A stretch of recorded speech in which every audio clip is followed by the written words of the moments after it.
जय श्री राम दोस्तों। तो 8वां दिन है भगवत गीता का। तो चलिए शुरू करते हैं भगवत गीता दूसरे अध्याय का। दूसरा अध्याय हमारा चल रहा है, तो चलिए प्रारंभ करते हैं।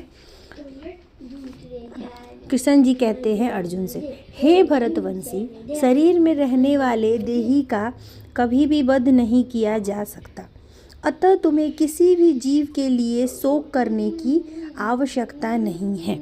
क्षत्रिय होने के नाते अपने विशिष्ट धर्म का विचार करते हुए तुम्हें जानना चाहिए कि धर्म के लिए युद्ध करने से बढ़कर तुम्हारे लिए अन्य कोई कार्य नहीं है, अतः तुम्हें संकोच करने की कोई आवश्यकता नहीं है।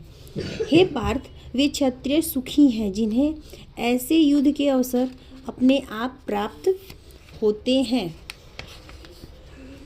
किंतु यदि तुम युद्ध करने के स्वधर्म को संपन्न नहीं करते तो तुम्हें निश्चित रूप से अपने कर्तव्य की उपेक्षा करने का पाप लगेगा और तुम योद्धा के रूप में भी अपना यश खो दोगे। लोग सदैव तुम्हारे अपयश का वर्णन करेंगे और सम्मानित व्यक्ति के लिए अपयश तो मृत्यु से भी बढ़कर है।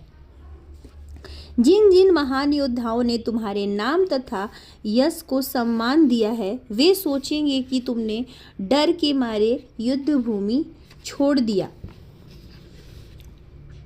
और इस तरह वे तुम्हें तुच्छ मानेंगे। तुम्हारे शत्रु अनेक प्रकार के कटु शब्दों से तुम्हारा वर्णन करेंगे और तुम्हारी सामर्थ्य का उपहास करेंगे। तुम्हारे लिए इससे दुखदाई और क्या हो सकता है। हे कुंती पुत्र, तुम यदि युद्ध में मारे जाओगे तो स्वर्ग प्राप्त करोगे, या यदि तुम जीत जाओगे तो पृथ्वी के साम्राज्य का भोग करोगे। अतः दृढ़ संकल्प करके खड़े हो और युद्ध करो। तुम सुख या दुख, हानि या लाभ, विजय या पराजय का विचार किए बिना युद्ध के लिए युद्ध करो।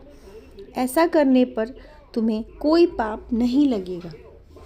यहाँ मैंने वैश्लेषिक अध्ययन द्वारा इस ज्ञान का वर्णन किया है, अब निष्काम भाव से कर्म करना बता रहा हूँ, उसे सुनो। हे पृथापुत्र, तुम यदि ऐसा ज्ञान से कर्म करोगे तो तुम कर्मों के बंधन से अपने को मुक्त कर सकते हो।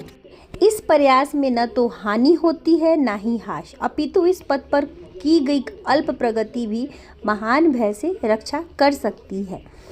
जय श्री राम।